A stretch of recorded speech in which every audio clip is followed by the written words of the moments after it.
If you work in quality control at a candy factory, you know strict safety regulations come with the job. It's why you partner with Grainger. Grainger helps you find the high-quality and compliant products your business needs to inspect, detect, and help correct issues.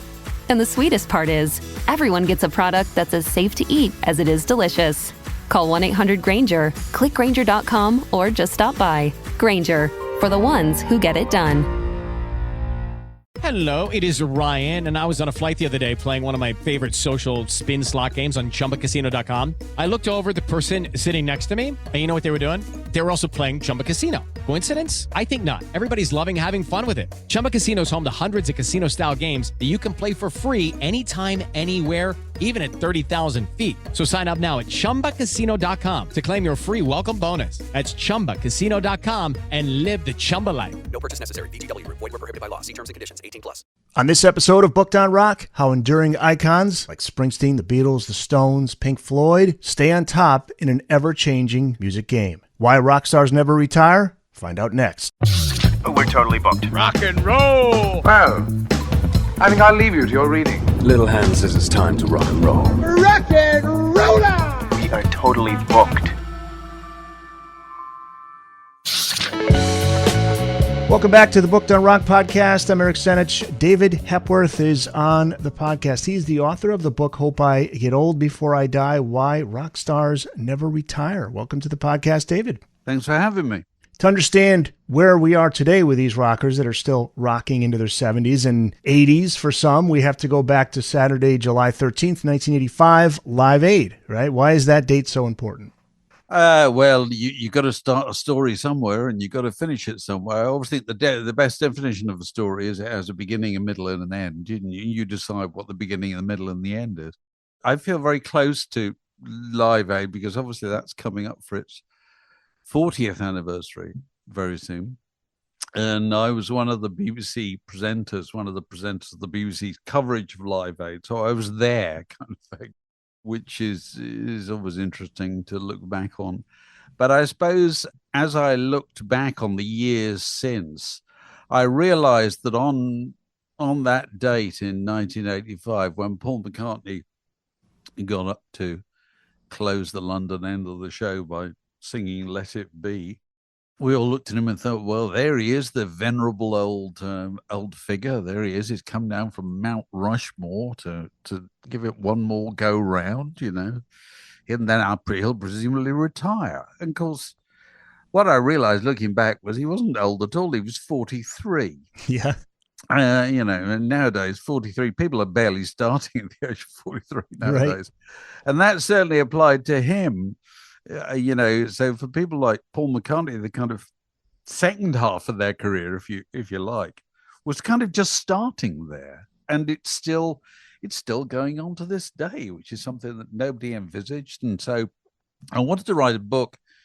You know, loads of people have written books about how people become rock stars. You know, there's lots of variations on that kind of creation myth. You know, the early years and the achieving hits and fame and so forth.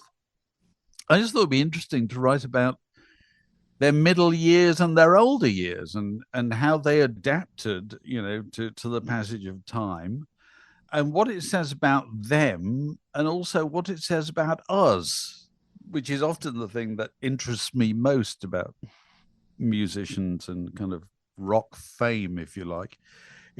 It's as much the creation of us, the fans, as it is a creation of them. You know, they've simply responded to continuing public demand and continue to do it, you know. So I was just intrigued at how these figures they're your fantasy friends that you acquire at the age of about 14, and they look down on you from their posters on your bedroom walls. And then, you know, 60 years later, they're still there.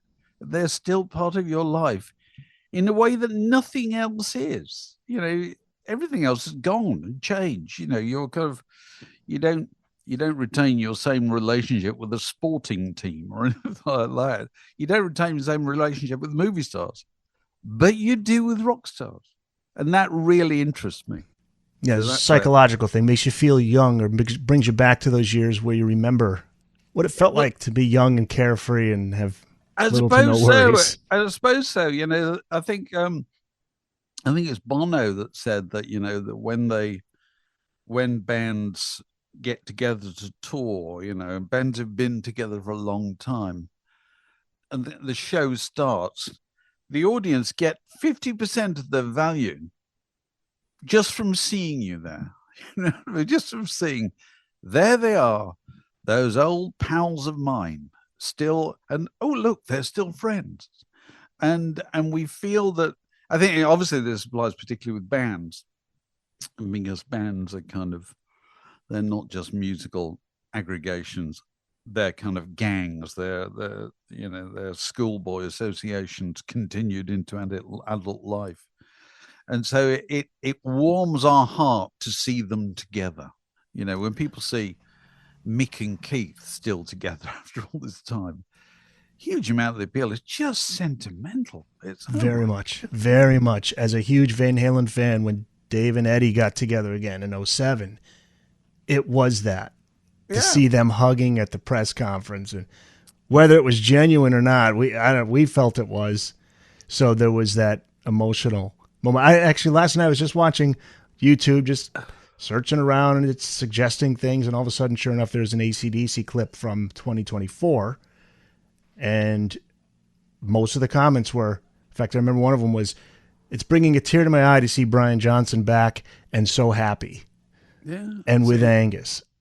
It's so strange that, I suppose the association with this music has always been sentimental, but it's clear that it's sentimental when you get into the 60s and 70s and 80s, Yep. But you talked about how Live Aid being televised was a huge thing too, because that exposed it to an audience that was maybe an audience that would never even pay much attention, but it was there in front of them. And I remember I was 12, 13 years old. It was everywhere. I mean, ABC, MTV, all the news outlets were covering it. As you say, you were there, so you know. So how did people see these artists before Live Aid, and how did it change? Well, I think I always think prior to Live Aid that the people who went to big shows, were a very particular group of people. They were kind of long-haired guys in greatcoats who queued up all night outside venues to get tickets, or sent off checks, postal orders, and so forth. And then post Live Aid, what seemed to me to happen was that, and a huge part of it in the UK was the fact that the sun shone, which is not something you take for granted in London. And consequently, the images from Wembley were very appealing. And also, everybody was doing 3 songs or 4 songs. They weren't doing their new album. They were doing the greatest hits. And so there were millions of casual TV viewers that day who came in from, mowing the lawn or going the shopping or picking up the kids, and looked at Queen doing, We Are the Champions or The Who or whatever, and thought, I fancy that. I quite fancy that kind of experience. It looks really nice. It looked really appealing. And so it can't be a coincidence that, in 1985 was, I think it was the year that Bruce Springsteen did his first outdoor show. And it was very much kind of nervous toe in the water. He did it in Ireland. He did it as far away from the United States as possible, as these things are always done. He played at Slane Castle in 1905 in Ireland. And he talks about it in his autobiography, and that he'd been kind of pretty much railroaded into doing it because he'd never wanted to play outdoor. And he came off half time in the interval and said to John Landau, his manager, and he said, I can't do this. I can't do it. This is terrible. And John Landau pretty much said, well, you're going to have to get used to it. And so he did. And so the whole scaling up of live entertainment, I think, dates back to Live Aid. That's the point at which it became no longer arenas. It became stadiums. It became no longer 10,000 people. It became 80,000 people and big screens. And I think that's the beginning of what I regard as the era we're still in now, which is the age of spectacle, which is, I think, when people go to big outdoor shows, you go and see Taylor Swift nowadays or whoever, I don't think they're encountering it as a musical thing particularly. I think it's a spectacle thing. I think it's a social thing. It's you have to be there. You have to be part of the large demonstration here. I don't think anybody comes away from these kind of shows going, I really like the middle eight on the third number. And, right. They just don't interact that way. What they do is they say, I love the bit where they flew up in the air or the whiz bangs went off, And those shows have increasingly over a long period of time. I think of Beatles at Shea, kind of that was, but there were no cameras to film the whole show. But nobody could hear it. Yeah, and nobody could hear it, and it was like a spectacle. But yeah, and you couldn't see much. Whereas what they've done now is they adapted completely to the scale of the thing. And I think Live Aid was kind of beginning of that. Queen were the most successful act of the day in the UK, certainly. And that was because they kind of used the audience as part of the spectacle. You will sway back and forth. You will clap your hands in this fashion because, you'll like the idea of doing that and it'll look good on the television. So, I think that's the beginning of the age of spectacle is Live Aid in 1985. And of course, it continues to this day. I had thought it would have been all over with COVID. I thought, we're going to see no more large gatherings of huge numbers of people. Well, not for a while. Shows how wrong I was. Yeah. You may have answered my question then because you said Freddie Mercury. There couldn't have been a better person to usher in the new age at Live Aid better than Freddie. And there were some great performances, obviously, Bowie and U2. But Freddie was the guy. I think they were one of the few groups who had really understood what an opportunity it was. Because when Bob Geldof started doing it, he wanted what he regarded as the older acts, Queen, Elton John, David Bowie, The Who, Paul McCartney, because only if he got those would American TV want them, because they wouldn't want, I don't know, Spandau Ballet or Sade or whatever. And I think they came with varying degrees of preparation, but I think Queen had really prepared.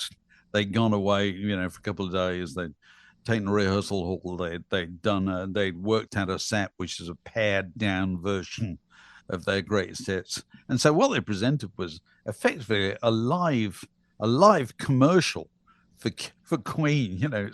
This is you may have forgotten about this lot. Here are all the hits. Here's one. Here's another one, and so forth. And they came out at the right time of the day when the audience were, primed but not tired, which is an important thing. And also the audience, don't forget, a very different audience, a unique audience, in that they were not dominated by fans of one particular act, which normally is the case. They were people who come along because they were quite happy to see Nick Kershaw, Led Zeppelin, whatever, and everything in between. So they were a very forgiving audience, and they're very much on the performer's side. They wanted it to work. And so you mentioned U2. U2 assumed when they left the stage that day, they assumed their career was over. They thought they'd just done the worst possible thing, that Bono had wandered off the stage down into the crowd with no very clear idea what he was supposed to be doing. Because they cut a song from the set because of it. They couldn't see him. The band could not see him. Right. I mean, imagine what that's like. What are we still playing? Right. What are we, how do you follow his cue? What are we doing next? Yeah, absolutely. And they kind of reassembled in the dressing room and they barely spoke to each other, And then, but of course, thanks to television, it kind of came over as something sort of heroic, oddly enough. I don't know why that should be, but it just does. And that worked for them in a huge way. So they were one of the acts who really gained out of the day, definitely. The Booked on Rock podcast will be back after this. Right, that's it. I'm going to be right outside those doors. The next time I have to come in here, I'm cracking skulls. If you work in quality control at a candy factory, You know strict safety regulations come with the job. It's why you partner with Grainger. Grainger helps you find the high-quality and compliant products your business needs to inspect, detect, and help correct issues. And the sweetest part is, everyone gets a product that's as safe to eat as it is delicious. Call 1-800-GRAINGER, click Grainger.com, or just stop by. Grainger, for the ones who get it done. It is Ryan Seacrest here. There was a recent social media trend which consisted of flying on a plane with no music, no movies, no entertainment. But a better trend would be going to ChumbaCasino.com. It's like having a mini social casino in your pocket. Chumba Casino has over 100 online casino-style games, all absolutely free. It's the most fun you can have online and on a plane. So grab your free welcome bonus now at ChumbaCasino.com. Sponsored by Chumba Casino. No purchase necessary. VGW Group. Void where prohibited by law. 21 plus. Terms and conditions apply. I became a Springsteen fan, going back to Bruce again. I became a fan when I heard the box set, Live 75 to 85. I told the story before. I borrowed it from my brother-in-law. My sister's husband had it. I borrowed it for about, 4 years, 5 years. And finally she said, do you still have that? I think I do. I listen to it once a week. I do. But anyway, that's how I became such a hardcore fan of Bruce. And you do bring this box set up in the book. It's this particular box set that plays a big role in transforming artists like Bruce into what we now call heritage acts. So talk about why that box set is so important. Well, it's interesting that you should borrow it from your brother-in-law, who I'm assuming was older than you. Yes. And probably better paid than you at the time. Very much so, yeah. So consequently, he could afford to go and buy a box set. The New York Times on the day it came out, it was a huge deal. Tower Records on Broadway opened early at 8:00 or whatever. And all these trucks arrived, piled it high, and all the people in the queue, they're all people in their 30s and 40s. They're not teenagers, because they can afford to do it, And there was, it's quite interesting. New York Times interviews people about why they're buying it. And what they talk about is they all felt some kind of duty to buy it. This is a kind of important thing, I felt I ought to do this, I've always been a fan or whatever.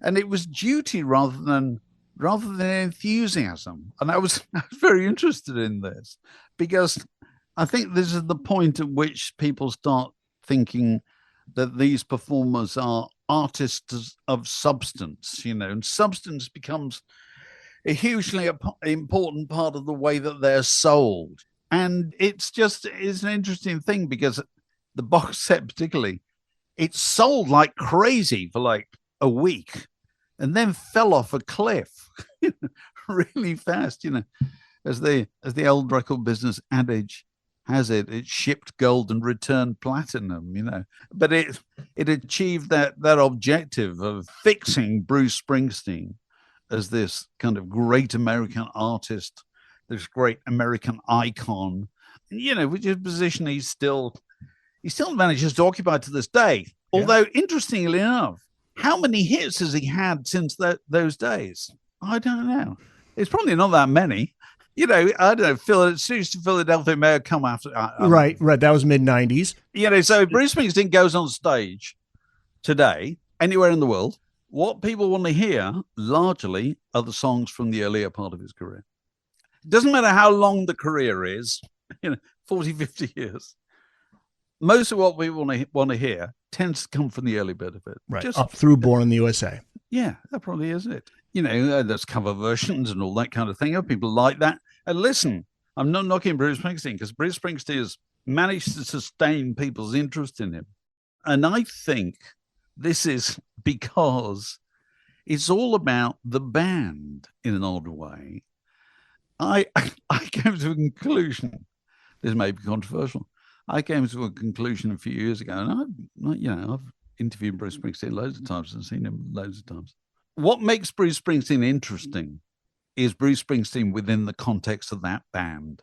He's the guy who, when he was unknown, so go back 71, 72, he says, it's going to be Bruce Springsteen and the E Street Band. Now, imagine how much ego it took to do that when nobody had heard of you. You know what I mean? I'm gonna pretend it's James Brown and the Famous Flames, even though nobody's heard of me. Doesn't matter. I will grow into that part. And so, when people go and see him nowadays, what they're seeing is him with the old gang. There's the gang, and so many of his songs and his kind of reference points are about the story of him and the band. When Clarence dies, he's replaced with somebody who kind of is a younger version of Clarence. Sure, his nephew, yeah. It's just the way it works. I've seen him on his own, and I think, well, that's fine, but it's just not as exciting. It's him with his old pals. That's the story. And so what Bruce Springsteen does on stage is he enacts his own autobiography musically. He does it brilliantly well. He's a genius in that kind of thing because he understands far better than anybody else in rock and roll the importance of having a show that tells a story. He's always understood that. Nobody, I'm staggered at how his competitors don't seem to have noticed that this is what he does. Because I don't think anybody else even tries to do it. You know what I mean? Well, he did it when he was unknown. And how much more powerful is it now when he's had, 50 years of being fantastically well known, So it's the great narrative arc in his shows. And so when people go nowadays, they're thinking, well, are we coming to the close of the show? I don't want to miss the close of the show. It's a show that's been going on all those years, all our lives. It's a very powerful thing. Very, very powerful. His set lists are very much, I think, like the Grateful Dead, where he mixes it up. Let's move on to Grateful Dead, because this is an interesting chapter in the book about, here's a band who you would never have thought would have an ice cream, name after him, and it become that logo is so recognizable. Talk about the ice cream, the Cherry Garcia ice cream, and the importance of that, and just how it exposed them to a bigger audience. Well, it appealed to me, the idea that, I'm kind of old enough to remember the Grateful Dead as kind of when they were great outsiders, right? It's like when Frank Zappa said about the Mothers of Invention, we look like the kind of band that if we moved next door to you, your lawn would die. Well, the Grateful Dead were kind of a bit like that. Right. When they first appeared in Britain, it was like, what are these guys on about, And Dark Star and their strangeness. But something happened to them, in the late 80s and 90s. They became kind of cuddly. They became warm and embraceable to a wide variety of people. And that had many different manifestations. And the adoption of Ben and Jerry decided to launch the Cherry Garcia flavor of ice cream. Just seemed like the perfect, totem of this. And they did this as a result of some deadhead writing to them and saying, have you thought about doing a flavor called Cherry Garcia? Because everything in the Grateful Dead put the name on sells. And that's really interesting because the great heroes of the counterculture, and I'm an admirer of the Grateful Dead, great heroes of the counterculture also became the kind of leading lights of kind of merchandise culture, of internet fan lists, of, contacting your people, having your community, monetizing your fame as much as you possibly can, keeping the money to yourself and not sharing it with Warner Brothers or whoever.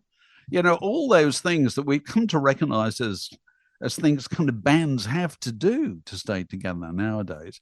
They were sort of the first people to do this, which I think is very, very interesting. But in the process, they became warm and cuddly, didn't they? So were they, I think they were honored at the Kennedy Center, weren't they, a few years ago? I think so. If you'd asked somebody, in 1973, Do you think there will ever be a time when, the members of the Grateful Dead will be honored by a president or whatever, or will be the credit center? Say, get out of here, don't be stupid. You know what I mean? And because the world kind of came round to that point of view, and a lot of what the Grateful Dead's appeal is, they just kind of keep doing it, don't they? And I think I was reading the other day that Bob Weir there's talk of Bob Weir, and the two drummers are still alive, aren't they? Oh yeah, Bill Kreutzmann and Mickey Hart. Mickey Hart, and I think there's talk of them, and a lot of that is just keep doing it. And if you keep doing it, eventually, this happened to the Grateful Dead years ago, but eventually it happens to all musical acts. If you keep going long enough, you're a legend. You wake up one morning and you're a legend. And you're a legend in the eyes of a bunch of people who don't remember you the first time. Because that's the thing that happens. It gets transferred from generation to generation.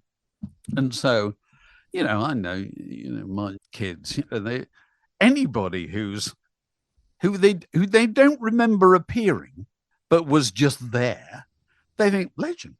Willie Nelson, legend. Tom Jones, legend. Sure. And that's, and there used to be the case that people liked the hot new thing and didn't like the old thing. Well, actually, if anything, that's completely turned on its head. They like the old thing because they feel better about the old thing, because there's a perception that anything old is somehow more authentic than whatever's been invented last week. And there are loads of examples of this. Bob Dylan. I've been looking at Bob Dylan since 1963, and I look at him now and I think, I know no more now than I knew back then, because your mystique is just endless. Now, is it possible for artists who come along in the age of social media, in the contemporary panopticon, where you know everything, is it possible for anybody to have mystique like that? That was a question I was going to ask in the internet era and the social media era that we're in. I don't know. It'll be, only time will tell, and I won't be there. But I can't help thinking that when I look at Bob Dylan, he seems like the best possible example of the power of following the old advice: never apologize, never explain. and I think one of the most dismaying things about contemporary music stars is their tendency to apologize for absolutely everything. So whatever is the latest scandal, and there will always be, when there is not a week goes by when there isn't, fans have taken to the internet to express how cross they are about this, that, and the other. And it's all just nonsense. But the musicians will tend to apologize. We've reached a stage, of course, where the Rolling Stones no longer perform Brown Sugar. I think I'm right in saying. I think on the last tour they didn't do it because. Oh yes, you're right. I remember this. Okay. I think Mick had said no, we can't do it anymore.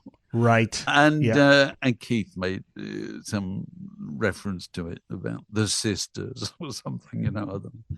But I sort of think, when I look at the Rolling Stones, if the Rolling Stones are not in some level offending somebody, what's the point of the Rolling Stones, for God's sake?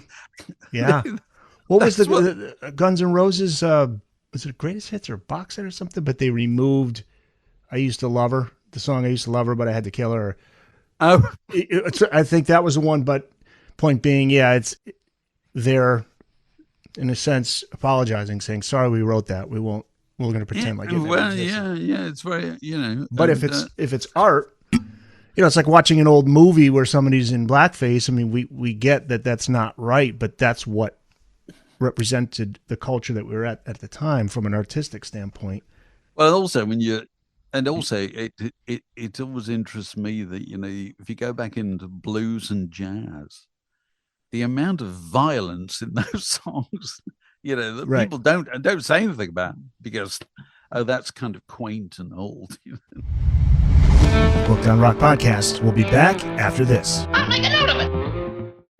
Hello, it is Ryan, and we could all use an extra bright spot in our day, couldn't we? Just to make up for things like sitting in traffic, doing the dishes, counting your steps, all the mundane stuff. That is why I'm such a big fan of Chumba Casino. Chumba Casino has all your favorite social casino-style games that you can play for free anytime, anywhere with daily bonuses. That should brighten your day a little. Actually, a lot. So sign up now at ChumbaCasino.com. That's ChumbaCasino.com. No purchase necessary. VGW Group. Void where prohibited by law. See terms and conditions. 18+.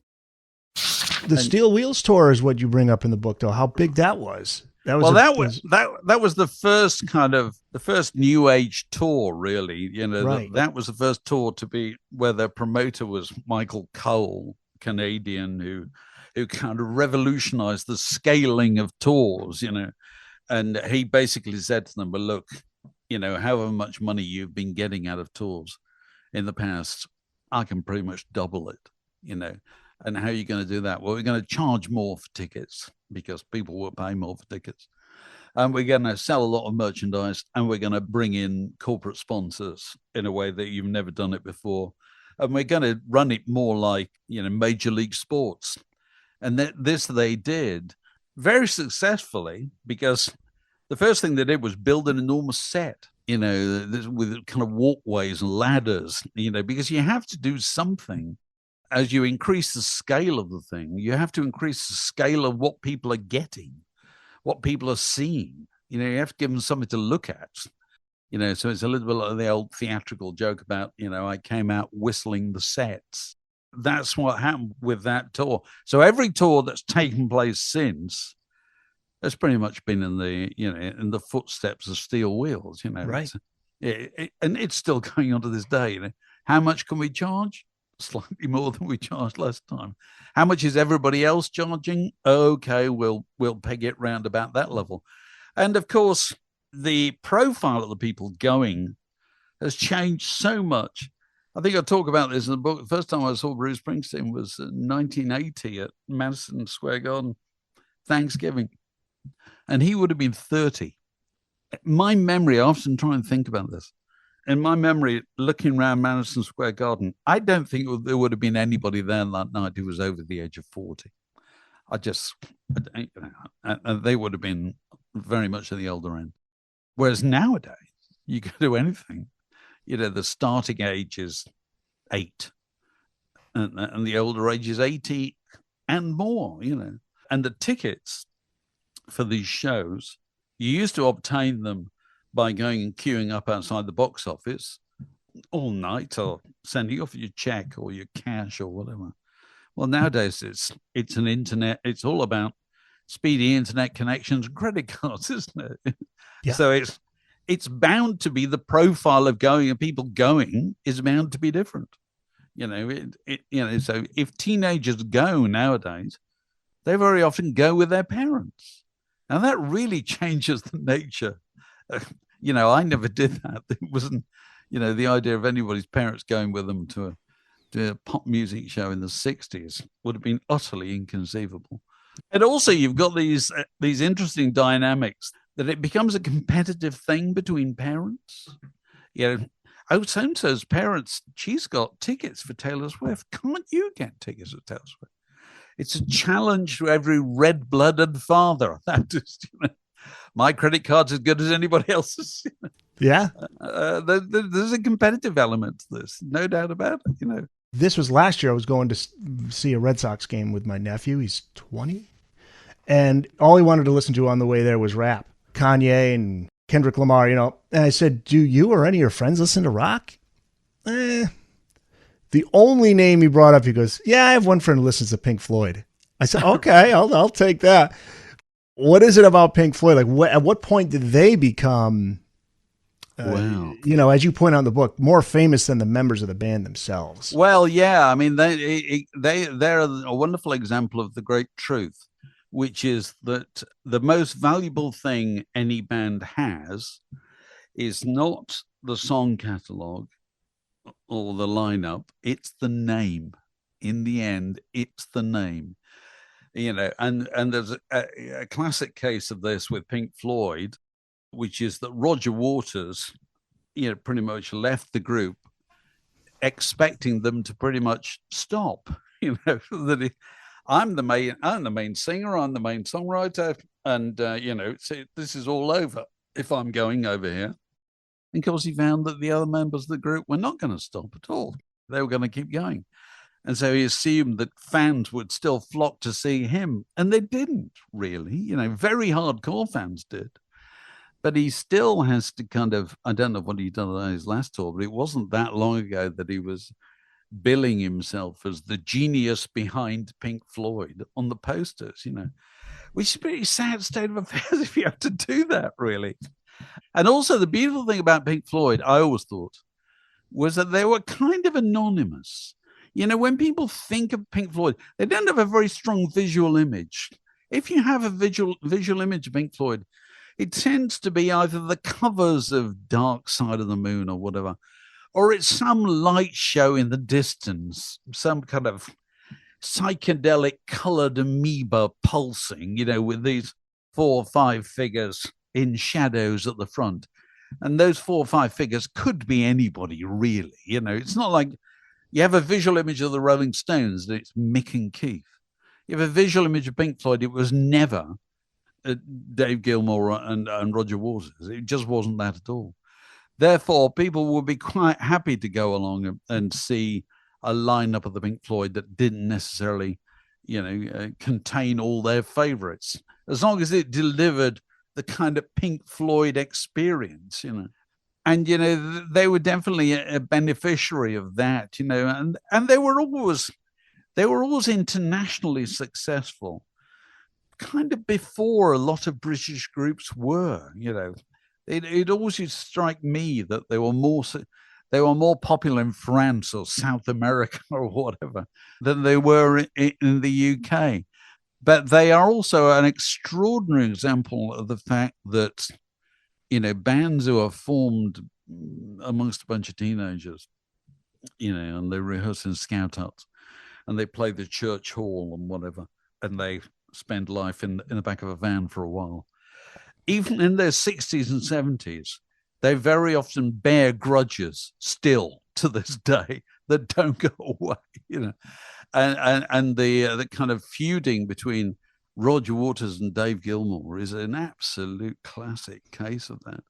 Still goes on, They had some exchanges over social media a few years ago that I and many other people just naturally assumed would end up in a court of law, but never did, because they obviously think, oh, that's just the way we carry on. That's the way we carried on since we were 18, Right.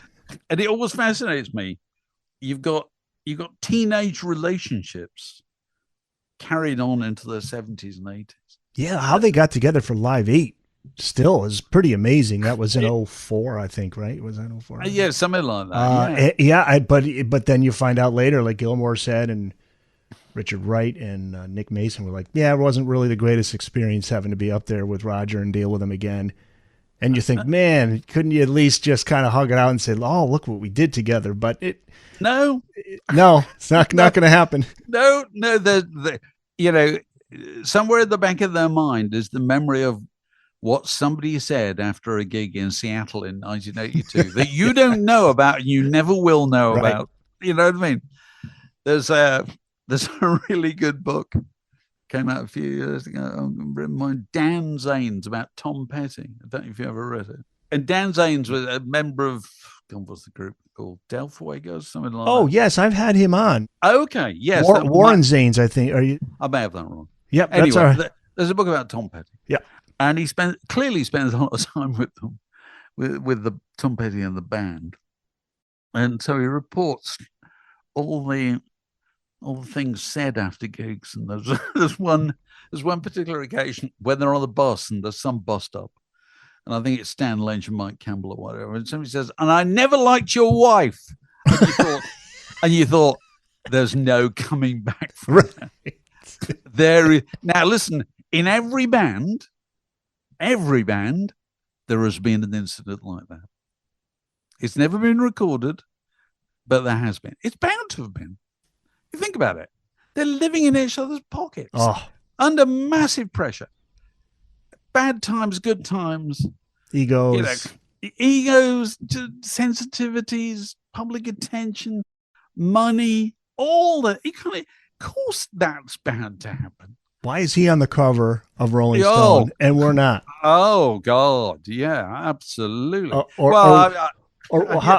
We did take a picture for Rolling Stone, but for some reason we're not on it. They didn't use it. They cropped us out of it. Right. They never liked us. I love the one with Steven Tyler and Joe Perry literally over spilled milk where one of the wives or girlfriends dropped milk and Joe Perry or Steven Tyler or whatever said, pick that up. And the other guy said, don't talk to my wife that way. Oh, well, quite. Fair enough. You know what I mean? But, it's the kind of... And Nancy Wilson over... was one of their boyfriends didn't like the other's children, the way they're acting. Don't talk to my kids that way. Yeah, you're bound to. That's bound to. Listen, it happens in it happens to everybody. Sure. We're not in bands, but they've got they are locked together through eternity, which is, it's a difficult thing, most of us never have to deal with it. They do. I got Bill Wyman. Bill Wyman told me that after the Steel Wheels tour, I think, they had been a long time deciding about whether to go on tour because Mick and Keith had been doing solo records and falling out, whatever. And so Bill Wyman said at the end of the tour, he said, that's my last tour because I can't deal with this uncertainty. And so 2 years later, he gets a phone call. We started rehearsing, in a few weeks' time. Are you ready? He says, no, I told you I was leaving. And Mick Jagger said, I thought you were joking. Wow. And I thought this was a fantastic story because the Rolling Stones, you can't resign from the Rolling Stones. There's no HR department that you can go and see, is there? You can't go and say, when did you first decide? Where would you like to be in the next 2 years? It doesn't exist. You're signed up. It's like being a member of the royal family. You're born into it, kind of, and it's assumed you will be there forevermore. And so he said, no, I told you, I've had enough. And they just didn't believe him. And that's partly because there is no way of sending in your notice in the Rolling Stones. There's no way of having an accounting and saying, well, thank you very much for your service. Right. It always interests me about bands. In my experience, they never talk about the important things, ever. They keep off the subject. They talk about tonight's gig, the record they're making, whatever. And everything else we can deal with that at some point. They kick it down the road, which is maybe why they're still going. Yeah, the story of him with Charlie Watts. You called him the drummer.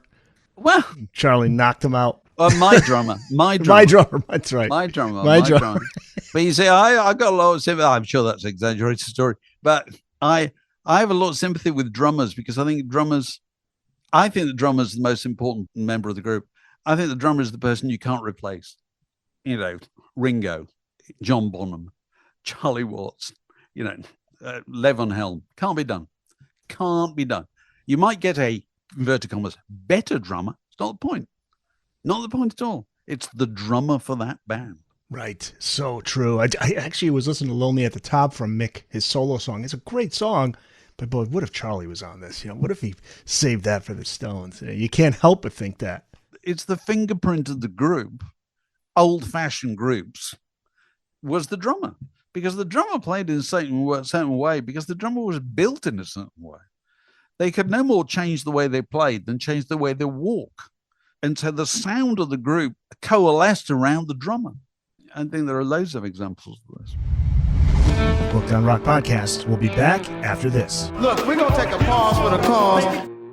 How to have fun anytime, anywhere. Step 1, go to ChumbaCasino.com. ChumbaCasino.com. Got it. Step 2, collect your welcome bonus. Come to Papa welcome bonus. Step 3, play hundreds of casino-style games for free. That's a lot of games, all for free? Step 4, unleash your excitement. Woohoo! Chumba Casino has been delivering thrills for over a decade. So claim your free welcome bonus now and live the Chumba life. Visit ChumbaCasino.com. No purchase necessary. VGW Group. Void where prohibited by law. 21 plus. Terms and conditions apply. Let's talk about MTV's Unplugged, because that's important too, because I still look back in that and I think, boy, MTV catered towards the teen 20-something audience, but it worked, and you got these artists like Eric Clapton in his 40s really just bringing in huge numbers as far as who watched and then who would buy the album.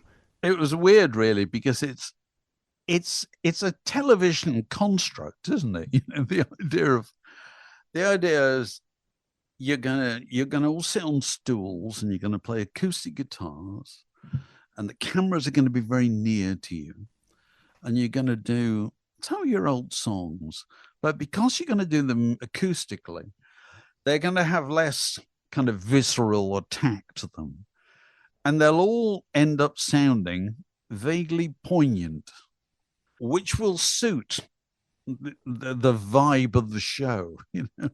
And loads of people tried to change the format. Bruce Springsteen didn't do it unplugged, did he? He did it with a band because he wanted to do it with his new band, not very successfully.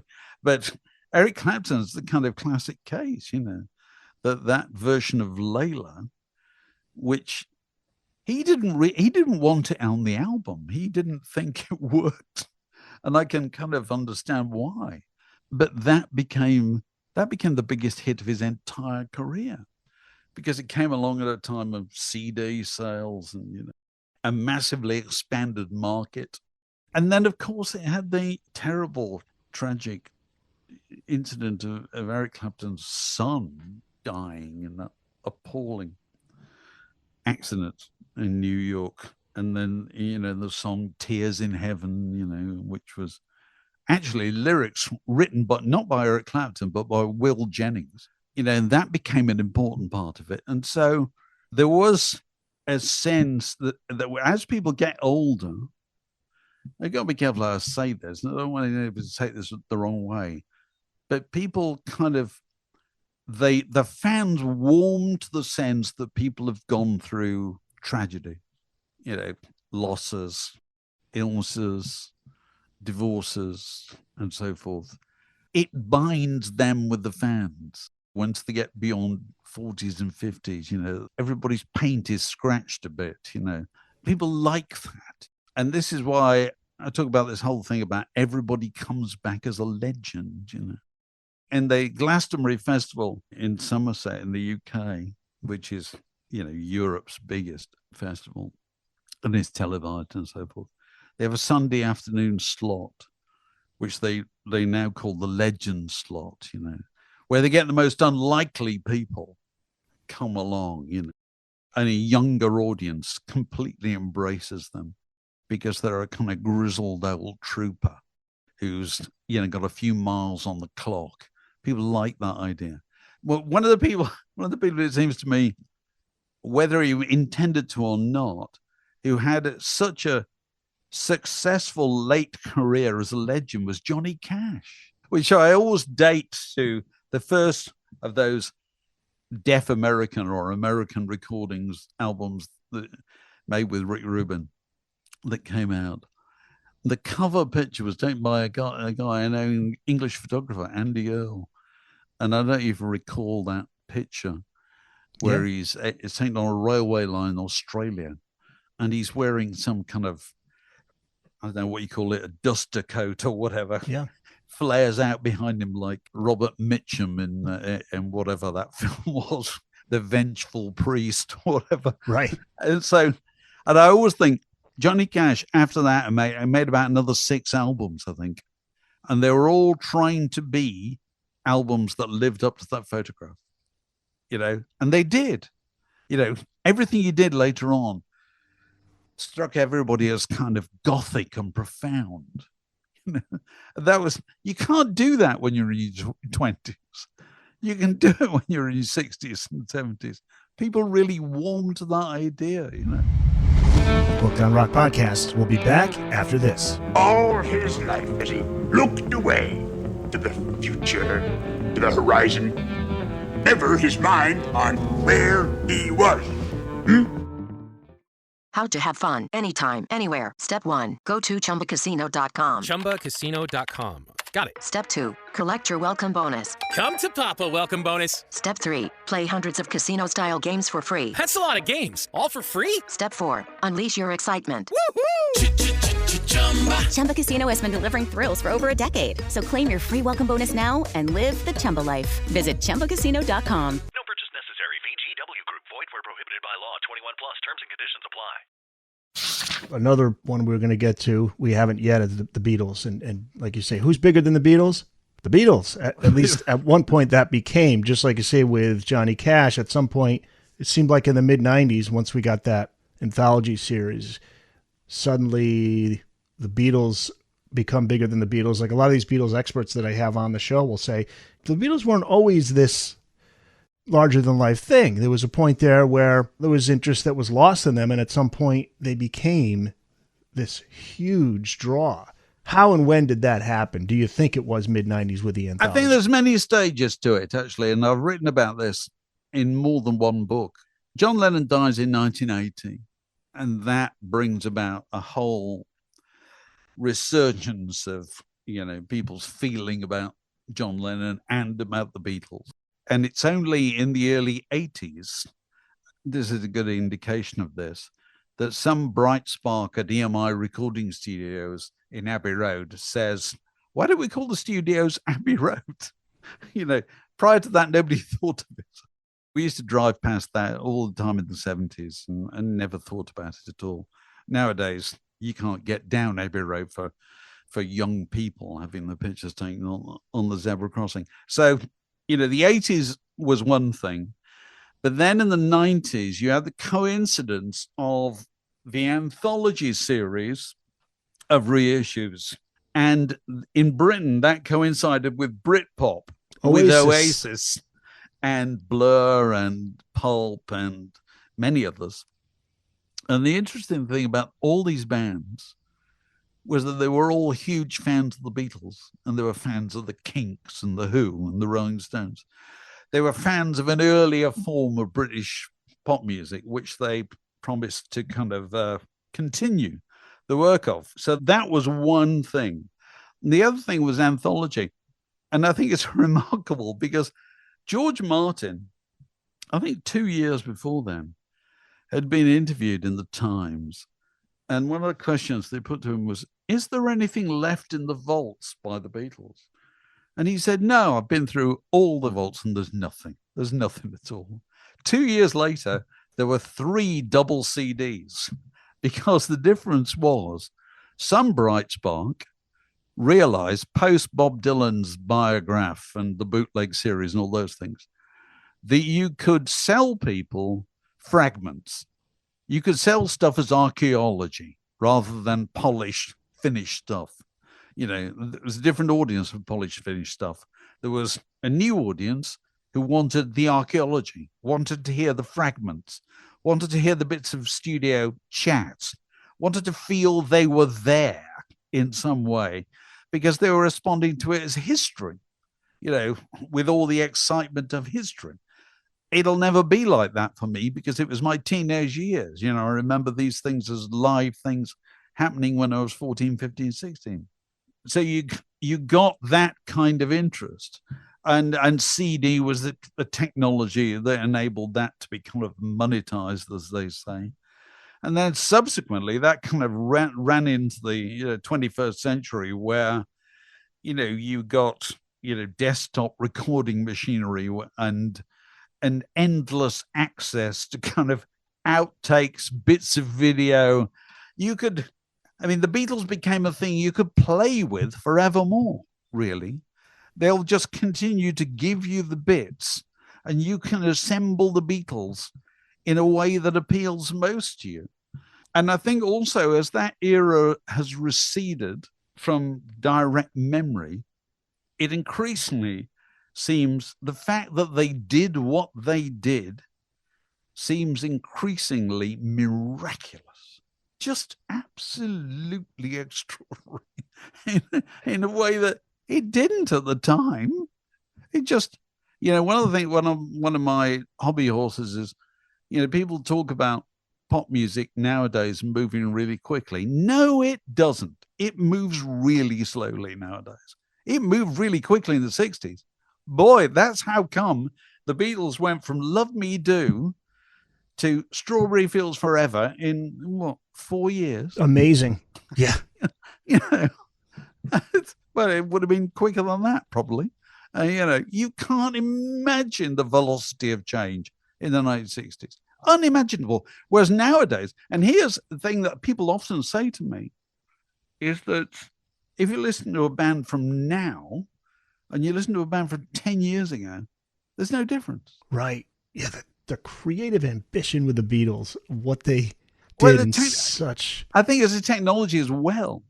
Yeah. It's a combination of... Genius is not a thing you are. It's a thing that happens. And it happens under certain circumstances. When those four personalities get together with George Martin in Abbey Road, at that time, when tape has just kind of come along, and then, 4-track, 8-track, whatever. And if you want an orchestra, I can get you one. And the daftest idea you possibly have, we'll entertain it. Nobody's going to say to you, no, you can't do that. Not at all. Because you're the Beatles and you're writing your own check at the time, So we'll never see that again. Also, the business is innately conservative now. It doesn't want to move too far ahead of the public.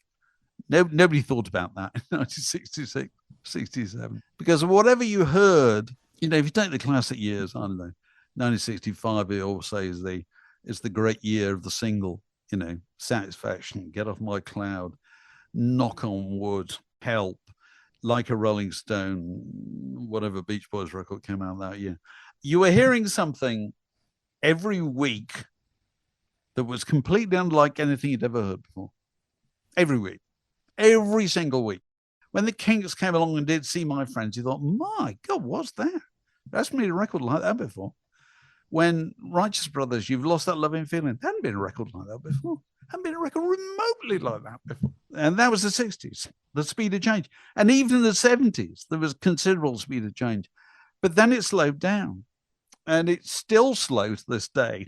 So it still feels to me as if, pop music is moving forward with the handbrake fully on, because it doesn't suit the business for it to move too fast.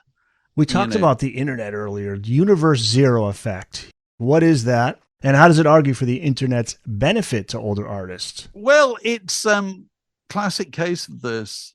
Only last week, I pulled out a record that I'd had since 1980 and had never played.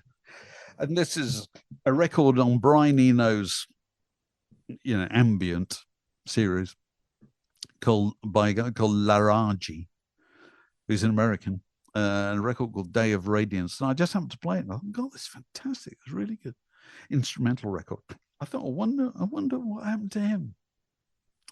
And of course, nowadays I can, go straight onto the internet, find, he's still with us. He's 82.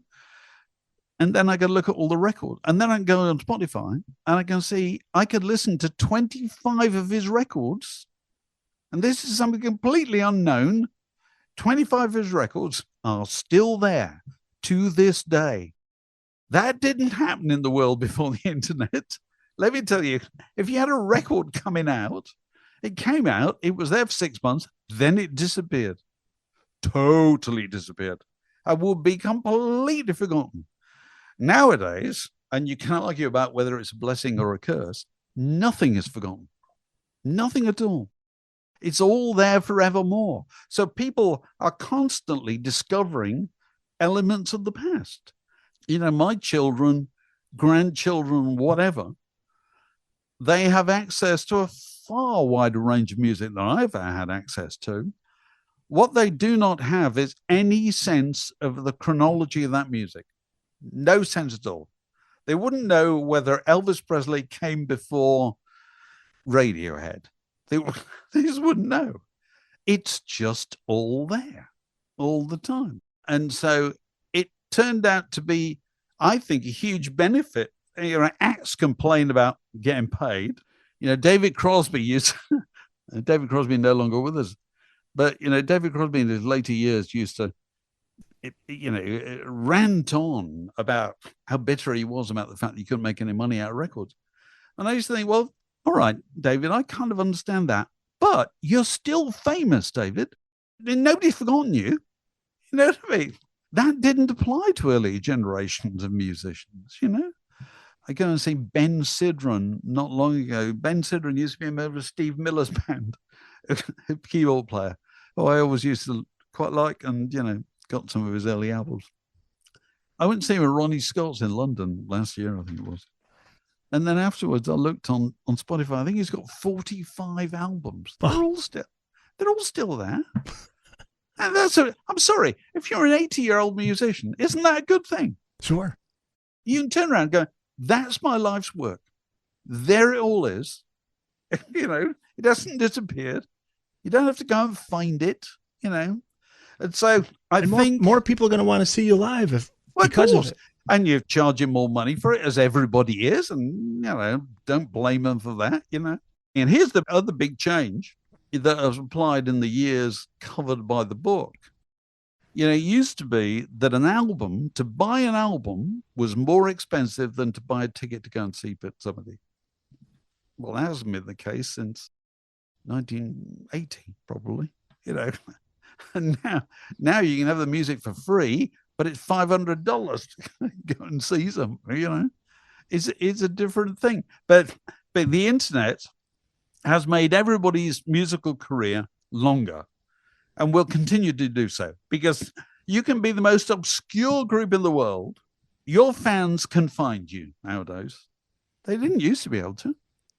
It was utterly impossible. You didn't know whether people were dead or alive. When Jim Morrison died in Paris in 1971, do you know how long it took the news to get to London? 2 weeks. Oh my God. Yeah, that is crazy. That is crazy. Because it had to be, you know, because it took a while to reach California. Yeah. And then somebody in London, they'd heard a rumor that he died. The Melody Maker printed, we've heard a rumor that he died, but we can't confirm it. And then a week later, we confirmed it via California. Now, when Amy Winehouse died, I knew long before the announcement on social media. You know, now I'm not saying it's good or bad, but that's the world you live in, you know. So musical careers are way longer because of the internet. The Booked on Rock podcast will be back after this. Well, we're waiting. Looking for excitement? Chumba Casino is here. Play anytime, play anywhere. Play on the train, play at the store, play at home, play when you're bored. Play today for your chance to win and get daily bonuses when you log in. So what are you waiting for? Don't delay. Chumba Casino is free to play. Experience social gameplay like never before. Go to Chumba Casino right now to play hundreds of games, including online slots, bingo, Slingo, and more. Live the Chumba life at ChumbaCasino.com. No purchase necessary. VGW Group. Void where prohibited by law. 21 plus. Terms and conditions apply. You mentioned Steve Miller. I'm going to be interviewing an author who wrote a fantastic book on Boz Scaggs. Oh, right. Oh, really? I'm a big fan of Boz Scaggs. Right. Yes. Jude Warren is a very good book. But he was a guy who disappeared in the 80s and came back, it leads to my question, because this Joe Elliott of Def Leppard was asked once, did you ever think about intentionally breaking the band up, going away for a while, and then coming back for dramatic purposes, you know, to draw more attention? He says, no, we're never going to go away. We're going to keep going until we stop, until we're all gone. There are artists who do go away and come back, and like the Guns N' Roses, it's a big deal. So I don't know. Is that something? Well, you know, I do think the thing about the Rolling Stones is they kept going. They kept going. They never went away and came back. They nearly went away, and they would have gone away if any of them if Mick had a solo success. You know. Of course, yeah. That's what he wanted in the mid '80s. There, yeah. Well, so you know, any of them would. Keith was pissed off. He was keeping songs for his solo album. He's like, "Why aren't you using this for ours?" You know, and that's the great thing about bands, is that they eventually realize that they're worth far more together than they will ever be worth separately. Even in the cases like Phil Collins, who had a lot of success on his own. Probably not more than Genesis, really, you know. And so there is a lot to be said for plugging away, you know, because reunion albums, it's very difficult to live up to people's expectations, I think, really. And there are cases of bands I write about in the book, bands who never brought it off, really. It's like the Byrds broke up and then reformed about 2 years later in a very underwhelming fashion. Whereas if the Byrds had just kept going, what I mean, they could have done. They could have had members leaving, joining, whatever. It wouldn't have mattered. I think continuity is a good thing. I think it's a powerful thing for bands. I'd speak to quite, as you probably do, I speak to quite a few musicians in their 70s, and these might be people that you talk to in their 40s. And their attitude now is so different. Their attitude is grateful in the 70s. I'm deeply grateful anybody cares, that I can fill a room and people come along, And there might have been a time when I was dissatisfied with that, but it's not now, not at all. So they get to do what they love and make a living still. They didn't have to go get some job, painting houses or whatever they got to do to scrap together enough money to survive. Well, I remember asking Ron Wood about this years ago, that he'd gone to art college, and when he told his mother he was leaving to join whatever band he was joining at the time, she said, "Oh, why don't you stay at college and get a qualification and all that?"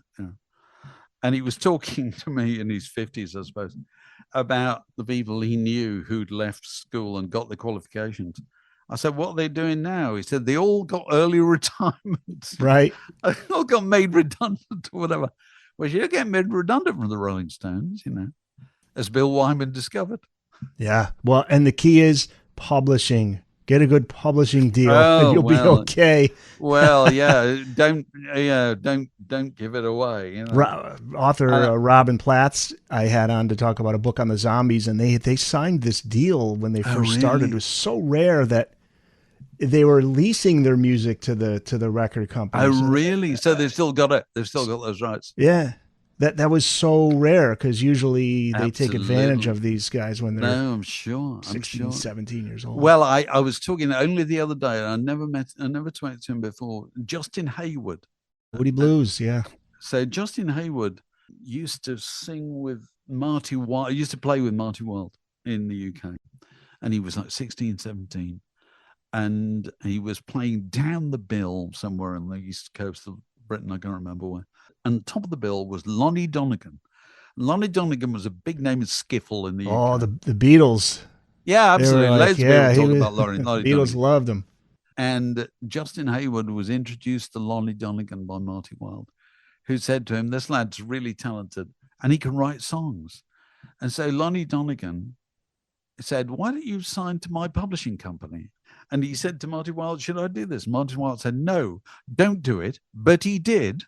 So consequently, Nights in White Satin and all those things still owned by Lonnie Donegan's publishing. Yes. Oh, man. It's just, oh, my Who was? Oh, was it the Animals too? What was that? There was one where they just threw the names on there because they ran out of room. Well, the they Animals left the guy out, or the Animals. I think the classic story about the Animals is "House of the Rising Sun" is obviously a traditional song, but it was traditional arranged Alan Price, who was the keyboard player. Yes. So consequently, whatever revenue came from that, which must be a lot over a long period of time, all went to one member. Yes, that's the story. Because he arranged the fantastic keyboard solo in the middle of it, you know. So, but bands nowadays, you hope, are wiser, and there certainly seems to be cases, you know, Radiohead and U2, and not that they're spring chickens, you know, REM, all these bands who shared their publishing, they appeared to have avoided falling out with each other as a consequence. Sure, yeah. Billy Squire's the famous story. He's got all his publishing. So why doesn't Billy Squiire tour? He doesn't need to. No. If he wants to, he could. Yeah. Booked on Rock Podcast. We'll be back after this. During our brief intermission, let's take a flying trip from the land of fantasy to everyday life. It is Ryan Seacrest here. There was a recent social media trend which consisted of flying on a plane with no music, no movies, no entertainment. But a better trend would be going to ChumbaCasino.com. It's like having a mini social casino in your pocket. Chumba Casino has over 100 online casino-style games, all absolutely free. It's the most fun you can have online and on a plane. So grab your free welcome bonus now at ChumbaCasino.com. Sponsored by Chumba Casino. No purchase necessary. VGW Group. Void where prohibited by law. 21 plus. Terms and conditions apply.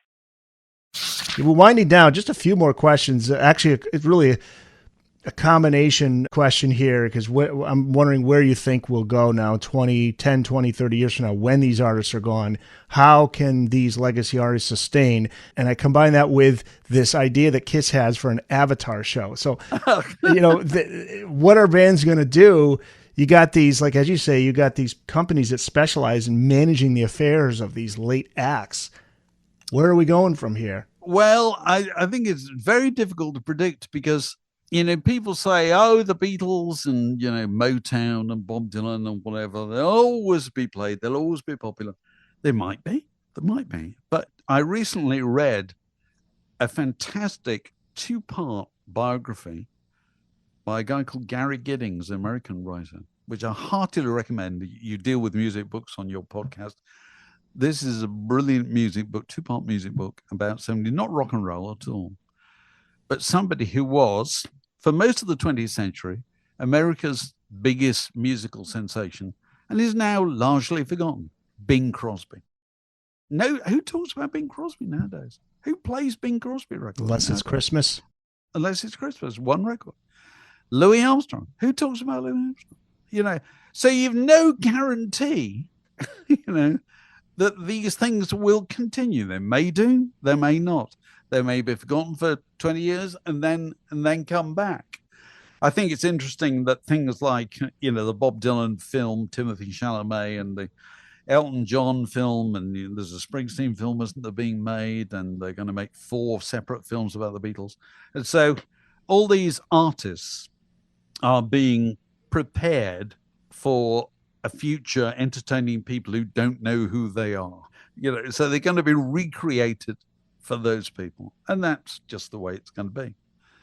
As far as the kind of Kiss type of kind of spooky, high-tech Disneyland reinvention, there's a very successful case of this in London, has been for the last few years, which is the ABBA show, Voyage. I've heard a lot about that. Which is enormously popular. And I think maybe just about to go into profit because it costs so much money to develop it.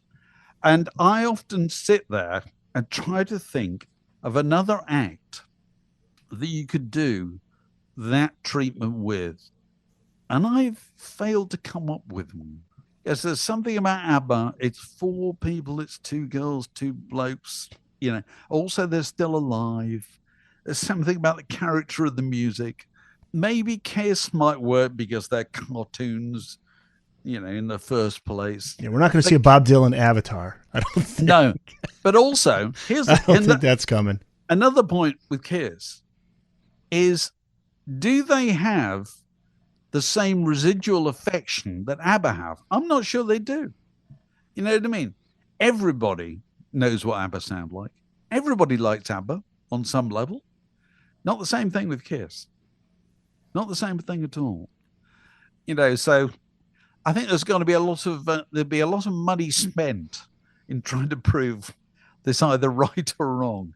Right. And a lot of money may be wasted. Well, so it really depends on the artist, and it's going to be up to some creative people to see how they can present, because we know the music itself, if you can get it to people in future generations, a lot of them they're going to love it. The question is, how are you going to get it to them? Like, how are you going to present it to them? What kind of package is it going to arrive in? I think it's also certain kinds of music. If we get towards the end, I'll leave you this final point.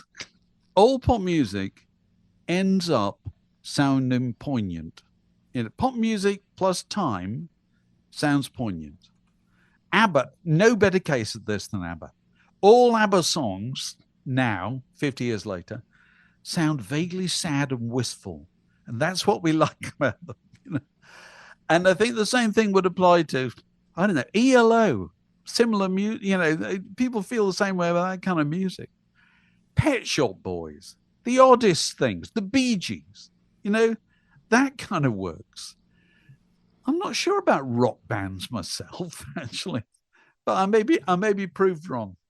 It's up in the air. Yeah, we'll see. It'll be interesting within the next 10, 20 years. We'll see. Hope I Get Old Before I Die, Why Rock Stars Never Retire. It is out now, and you can find it wherever books are sold. Look for it in your nearest bookstore as well, and you can always find your nearest bookstore at bookedonrock.com. And David, actually last night you may have noticed I friended you, signed up for you on Instagram, Facebook, and X. So people can find you at all three, right? All right. Yes. Do you have a website? Any? Yeah, just davidhepworth.com. Yeah, okay. They find me there. Yeah. So I'll put the links up on the show notes. People can reach out to you. Okay, then. David, thank you so much. Fascinating conversation. And let's see what happens in the year 20. We'll have you come back 2035, 2045. We'll see where we're at. I may be a bit slower. Okay. We'll have your avatar on if we need to. Thanks, David. All right. Nice to talk to you. Cheers.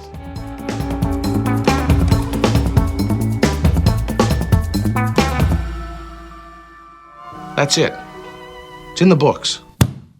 How to have fun anytime, anywhere. Step 1. Go to ChumbaCasino.com. ChumbaCasino.com. Got it. Step 2. Collect your welcome bonus. Come to Papa welcome bonus. Step 3. Play hundreds of casino-style games for free. That's a lot of games. All for free? Step 4. Unleash your excitement. Woohoo! Chumba Casino has been delivering thrills for over a decade. So claim your free welcome bonus now and live the Chumba life. Visit ChumbaCasino.com.